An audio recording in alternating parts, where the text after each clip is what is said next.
not the first day of meteorological winter. On November 1st, 2019, a powerful windstorm accompanied by a heavy rain event raged through southern Quebec and caused all sorts of headaches for everyone the day after Halloween. Hi, I'm Chris May, host of This Day in Weather History, a podcast from the Weather Network in Canada.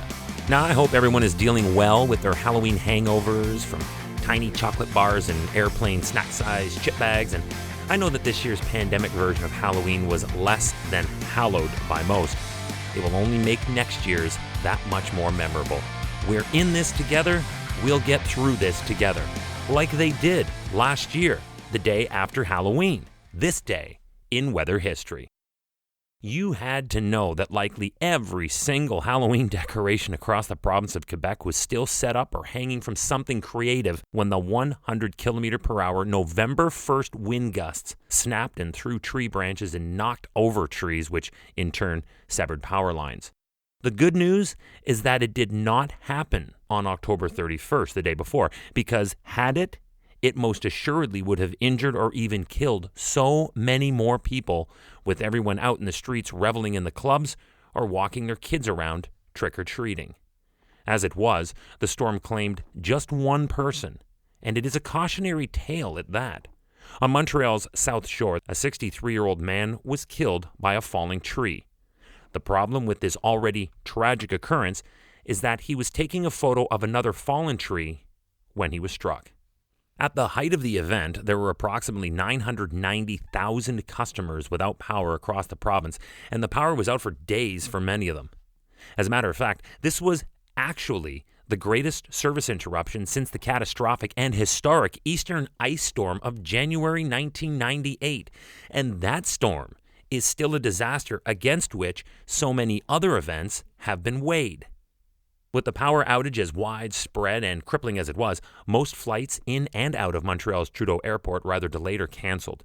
And many schools in Montreal let students out early due to the blackouts, while on that day many teachers hung back to give frantic parents time to pick up their kids while this storm was in full flight.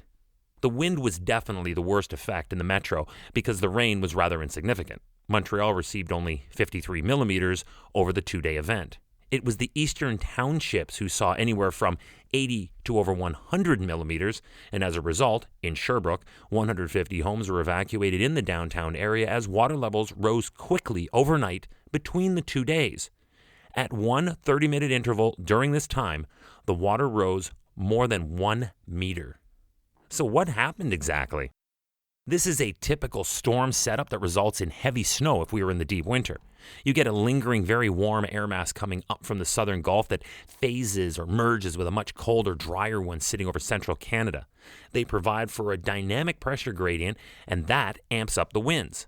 They were so vicious that in one incident during the storm, the howling winds ripped the facade off a house in Montreal's Ville-Saint-Pierre neighborhood and destroyed a gas station in St. Hyacinthe.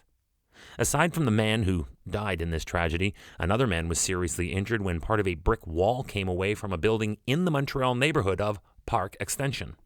And in the rain, a small landslide near Beauceville, 90 kilometers southeast of Quebec City, closed the only highway that connects many towns in the region.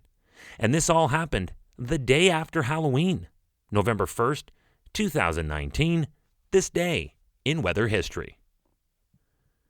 Tomorrow is November 2nd, and we are jumping back into the TDIWH time machine for a trip back in time to the year 1743.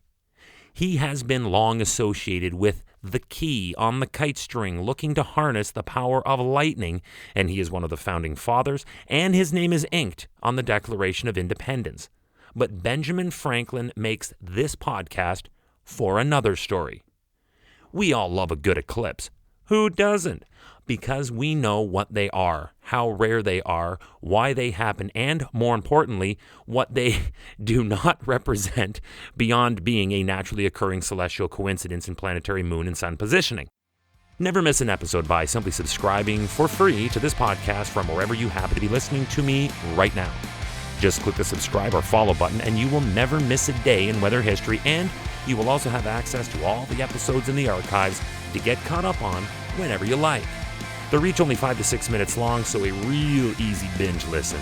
You will love tomorrow's story because I bet you have never heard about or learned in history class about what happened to old Ben Frank the night of November 2nd, 1743.